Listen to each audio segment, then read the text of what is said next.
जय श्री राधे। कर भला होगा भला। भगवान का भजन कीर्तन साक्षात प्रसाद है, अर्थात प्रभु का दर्शन है। इसे खूब लोगों में बांटिए, खूब शेयर करिए। भगवान नाम महात्म्य, एक महात्मा द्वारा सत्य घटना।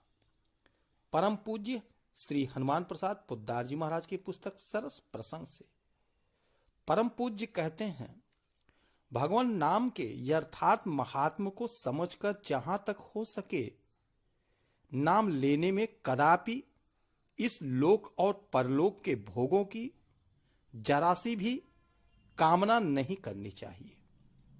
जो लोग भगवान नाम का साधारण बातों में प्रयोग करते हैं वे वास्तव में भगवान नाम की अपार महिमा से सर्वथा अनभिज्ञ हैं या उस पर उनका विश्वास नहीं है। एक श्रद्धालु भक्त प्रतिदिन गांव के बाहर एक महात्मा के पास जाया करता था।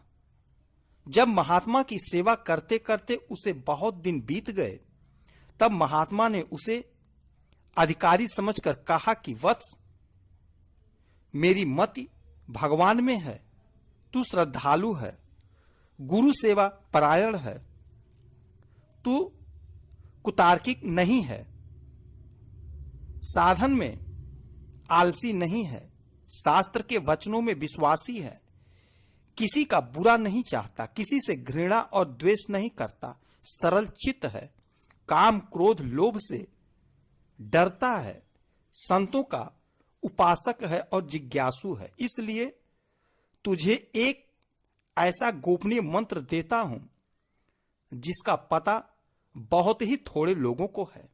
यह मंत्र परम गुप्त और अमूल्य है, किसी से कहना नहीं। यूं कहकर महात्मा ने उसके कान में धीरे से कह दिया, राम। श्रद्धालु भक्त मंत्रराज राम का जप करने लगा।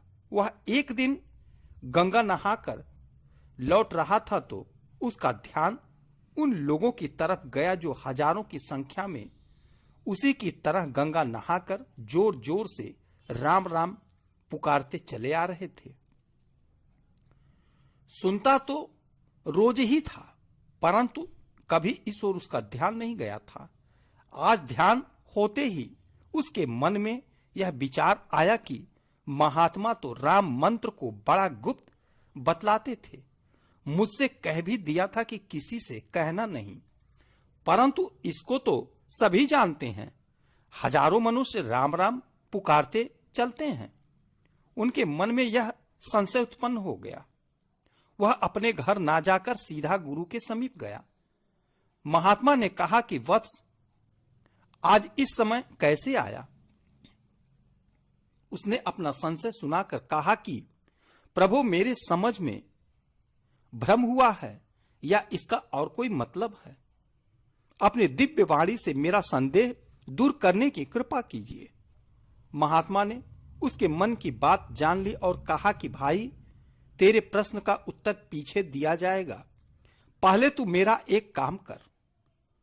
महात्मा ने झोली में से एक चमकती हुई कांच की सी गोली निकाली और उसे भक्त के हाथ में देकर कहा, बाजार में जाकर इसकी कीमत करवाकर लौटा। बेचना नहीं है, सिर्फ कीमत जाननी है।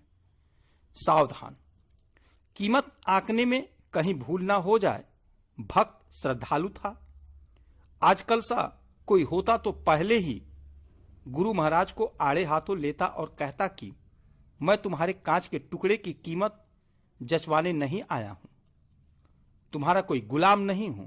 पहले मेरे प्रश्न का उत्तर दो, नहीं तो मेरे साथ छल करने के अपराध में तुम पर कोर्ट में नालिश की जाएगी। वह समय दूसरा था। भक्त अपना प्रश्न वहीं छोड़कर गुरु का काम करने के लिए बाजार में गया। सबसे पहले एक साग बेचने वाली मिली। भक्त ने गुरु की चीज उसे दिखाकर कहा कि इसकी क्या कीमत होगी, क्या कीमत दोगी? साग बेचने वाली ने पत्थर की चमक और सुंदरता देखकर सोचा कि बच्चों के खेलने के लिए कांच की बड़ी सुंदर गोली है, बाजार में कहीं ऐसी नहीं मिलती। उसने कहा, सेर 2 सेर आलू या बैगन ले लो। वह आगे बढ़ा। एक सुनार की दुकान थी, वहां ठहरा। सुनार ने गोली दिखलाकर पूछा, भाई इसकी क्या कीमत दोगे? सुनार ने हाथ लेकर देखा और उसे अच्छा पुखराज नकली हीरा समझकर 100 रुपए देने को कहा।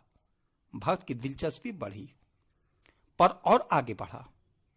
एक महाजन के यहां गया। महाजन ने गोली देखकर मन में विचार किया कि इतना बड़ा और ऐसा अच्छा हीरा तो जगत में कहां से होगा।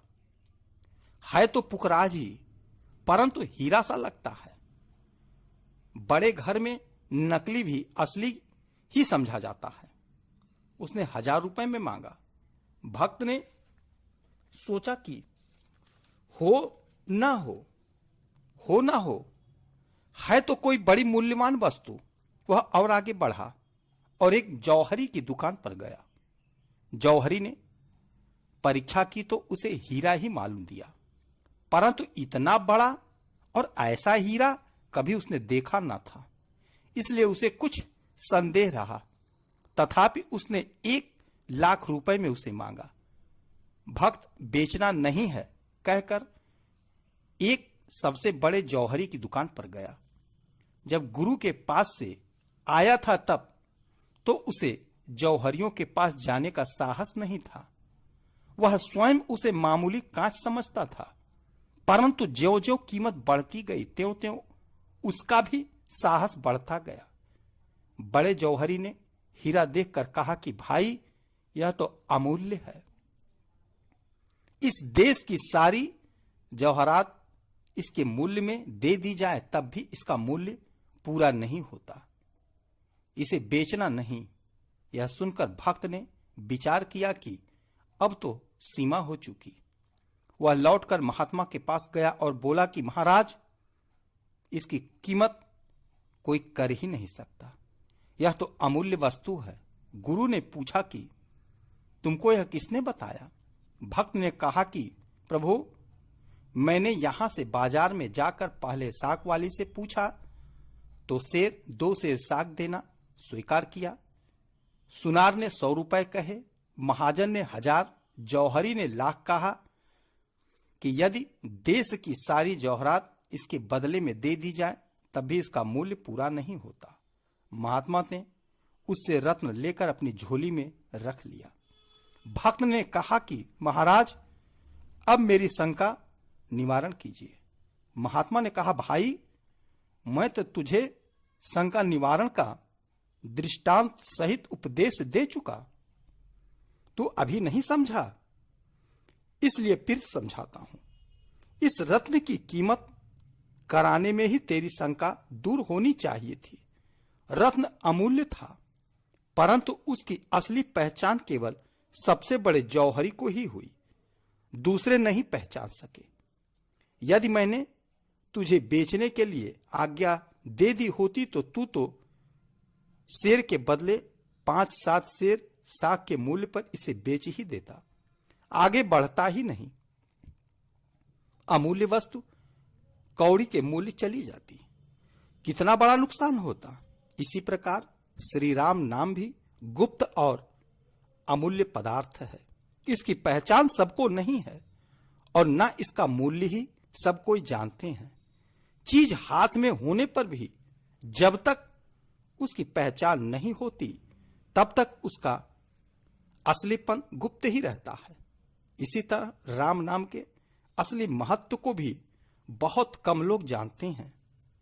जो राम नाम का व्यवसाय करते हैं वे बेचारे बड़े दया के पात्र हैं, क्योंकि वे इस अमूल्य धन राम नाम को कौड़ी के मूल्य पर बेच देते हैं।